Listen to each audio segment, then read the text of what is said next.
مسلمانوں کی تاریخ عدل و انصاف اور سچ و دیانت کے بے مثال واقعات سے بھرپور ہے۔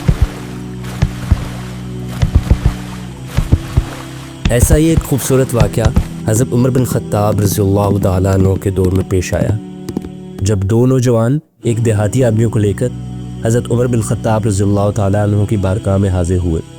امیر المومنین نے پوچھا کہ کیا بات ہے؟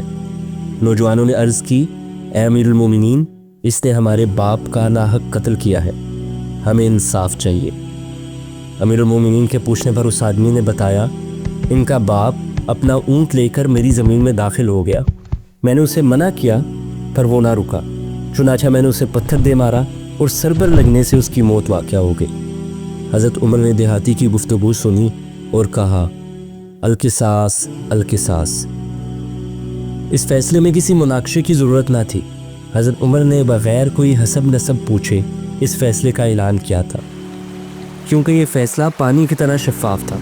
حضرت عمر کا فیصلہ سننے کے بعد اس دیہاتی نے عرض کی، اے امیر المومنین، مجھے ایک رات کی مہلت دیجیے، میں اپنے گاؤں جا کر اپنے بیوی بچوں سے ایک ملاقات کراؤں۔ اللہ کے بعد میرے سوا میرے بال بچوں کی دیکھ بھال کرنے والا کوئی نہیں۔ امیر المومنین نے فرمایا، تم گاؤں جا کے واپس لوٹ کر آؤ، اس بات کی ضمانت کون دے گا؟ امیر المومنین کی بات سن کر سارا مجمع خاموش تھا، کیونکہ کوئی اس دیہاتی کا نام تک نہ جانتا تھا اور نہ ہی کوئی اس کے گھر اور خاندان سے واقف تھا۔ تو ایسی صورت میں کون ضمانت دے سکتا ہے؟ اور ضمانت بھی 10-20 دینار یا اونٹ اور گھوڑے کی نہیں، بلکہ یہ گردن کی ضمانت تھی، اور اگر دیہاتی واپس نہ آتا تو تلوار اس ضامن کی گردن کو اڑا دیتی۔ شریعت اسلامیہ کے قانون کی تنفیذ کو رکوانے کے لیے حضرت عمر بن خطاب کے سامنے کون آ سکتا تھا؟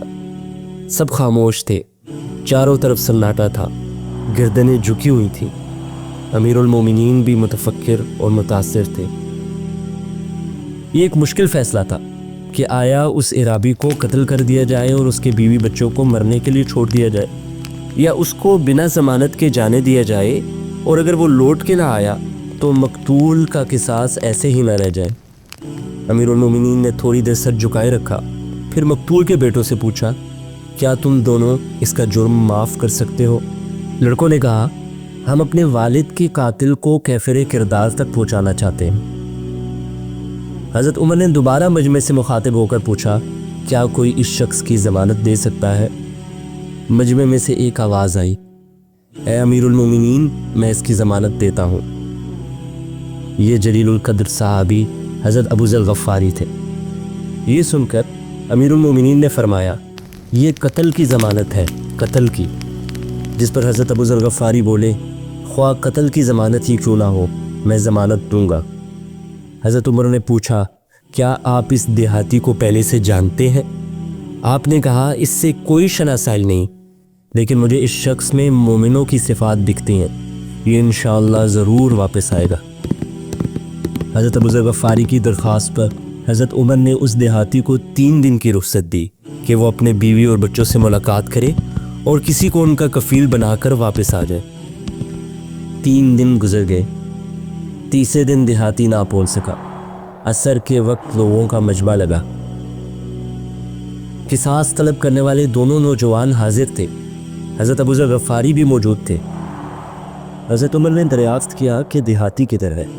حضرت ابو ذر غفاری نے فرمایا، کوئی علم نہیں، کسی کو معلوم نہ تھا کہ وہ کیوں نہ آیا، اور مہلت کا وقت ختم ہونے کو تھا۔ حضرت ابو ذر غفاری سورج کو دیکھ رہے تھے جو تیزی سے ڈھل رہا تھا۔ سب لوگ خاموش اور پریشان تھے۔ یہ بھی سچ ہے کہ ابو ذر غفاری امیر المومنین کے دل میں بستے تھے، لیکن یہ شریعت کا معاملہ تھا، دستور الہی کا معاملہ تھا، اس سے کوئی کھلواڑ نہیں کر سکتا تھا، اور نہ ہی لوگوں کے مراتب کے اعتبار سے اسے تقسیم کیا جا سکتا تھا۔ آفتاب غروب ہونے کے لیے ڈھل چکا تھا۔ غروب سے تھوڑا پہلے سورج کی سرخی نظر آنے لگی تھی، اور چند ہی لمحوں میں وہ پوری طرح غروب ہونے والا تھا۔ اچانک دور سے وہ عرابی نمودار ہوا۔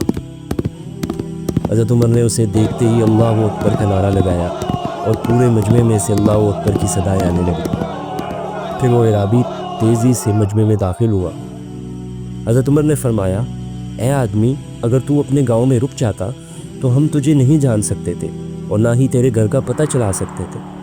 دیہاتی نے جواب دیا، اللہ کی قسم، میرے اوپر آپ کا کوئی زور نہیں، لیکن مجھے اس ذات کا خوف ہے جو تمام رازوں اور پوشیدہ سے پوشیدہ باتوں کا بھی علم رکھتا ہے۔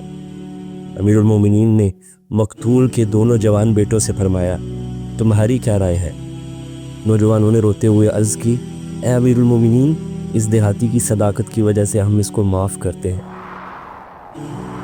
امیر المومنین نے اللہ اکبر کا نعرہ بلند کیا اور آپ کی آنکھوں میں خوشی کے آنسو تھے۔